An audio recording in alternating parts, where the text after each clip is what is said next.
I've got the Stellar hat on, and you know what that means? Stellar-based news. And today we're talking about Denelle Dixon testifying on the Hill. I've got her opening statement for you and so much more. So what we're going to do is I'm going to play her opening statement. Then at the end, I'm going to go over everything else she talked about at the hearing, give a nice summary. So let's leave this screen and go into this one. Her opening statement, as well as the bill in discussion, will be linked in the description below. So enough of me, and let's get to Denelle. Ms. Dixon, welcome. Good morning, Chairwoman Stabenow, Ranking Member Bozeman, and members of the committee.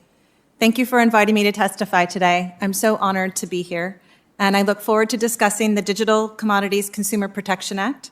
My name is Denelle Dixon, and I am the CEO and Executive Director of the Stellar Development Foundation. Before I speak about the opportunities that are presented by the DCCPA, I'd like to share a bit more about the Stellar Development Foundation and the Stellar Network, and most importantly, the real-world solutions built with this technology. The Stellar Development Foundation, or SDF, was established alongside the Stellar Network in 2014 with the mission of creating equitable access to the global financial system by using the underlying technology presented by Stellar. The Stellar Network is an open, permissionless, decentralized ledger, or a blockchain network, optimized for payments and asset issuance, particularly useful with stablecoins in payments. Today, rather than talking about the things that we read about in the press with respect to trading or speculation, I'd like to highlight a payment service that was built on Stellar, launched in the dead of the crypto winter this summer.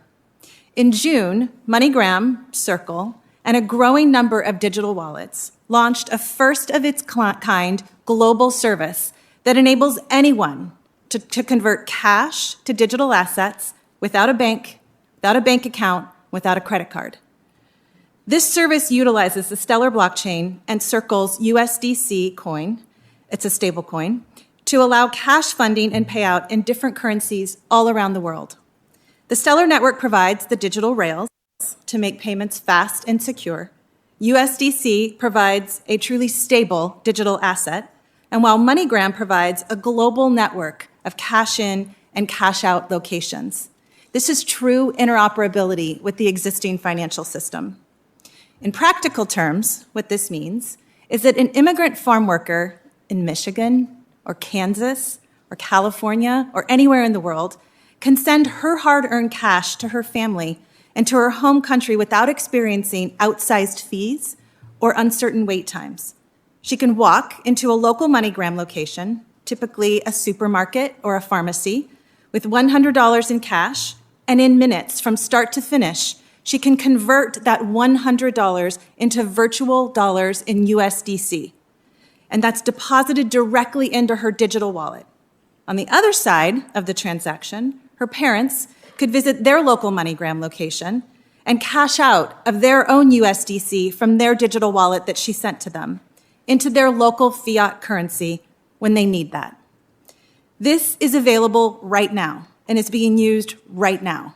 This novel service gives neglected, unbanked, underbanked, and cash-reliant populations a pathway to enter the digital economy. So, let me turn now to the legislation. The DCCPA goes a long way towards allowing the kind of regulatory framework that will offer the opportunity for these types of payment services to flourish. And it also by identifying the CFTC as the spot market regulator. The agency's history of vetting and approving new products demonstrates it is well suited for this type of responsibility. We also applaud the focus on consumer protection and education and its inclusion of the study on energy consumption related to digital commodities.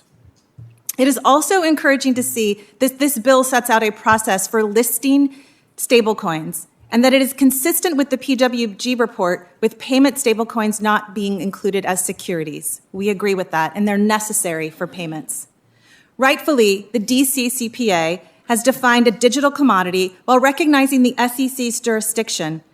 Unfortunately, it fails to address the fundamental question that plagues this industry and has for far too long. When is a digital asset considered a commodity versus a security? The Howey test does not include a clear definition, and it was not an agency-created rule. The industry desperately needs a definition, and the DCCPA is the perfect vehicle for it. Not all digital assets are created equal. As an example of the challenges we face defining digital assets, I referenced the Minnesota and Iowa state fairs in my written testimony, which require tickets in order to experience the full fair experiences, much like you need digital assets to engage with particular networks and services. We need a practical, principles-based framework that focuses on asset functionality. With an appropriate and clear policy and regulatory framework, digital asset and blockchain have great potential to improve access to financial services for millions of people. I believe that the DCCPA is a consequential step towards creating this vision. Thank you again for the opportunity to testify today.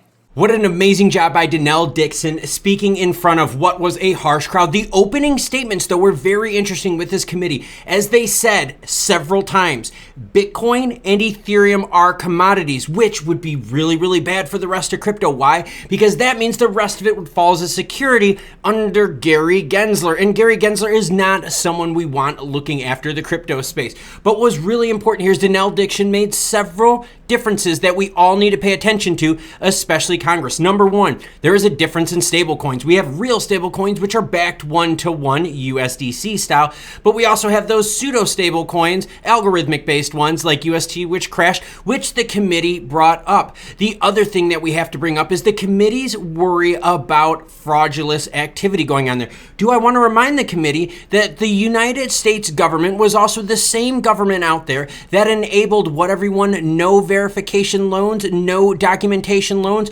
which caused a housing bubble, which caused a housing burst, which wrecked more people than the crypto collapse of 2021 going into 2022. So very interesting to see what the committee is focused on. Now, other important things that we have to go over in here is Denelle Dixon also stated that MoneyGram is there to help people. Now remember, MoneyGram is fee-free for the first year being done on the wallet basis. But beyond then, yes, everyone, read between the lines. Denelle also did a great job mentioning that there are different types of cryptos out there, and we know exactly what she's talking about, but I don't know if Congress does think. We've got our gaming ones, we've got NFT-based ones, we've got ones that are there to move money, ones that are holding value, yes, asset guarantors, a whole bunch of different distinctions, and she said the best thing, and I'll leave you with this. We need to get a definition first before we even put laws into place. Guys, it's like putting, the cart before the horse. And if you want to see the entire live stream along with commentary, which over 2,000 of you were participating in,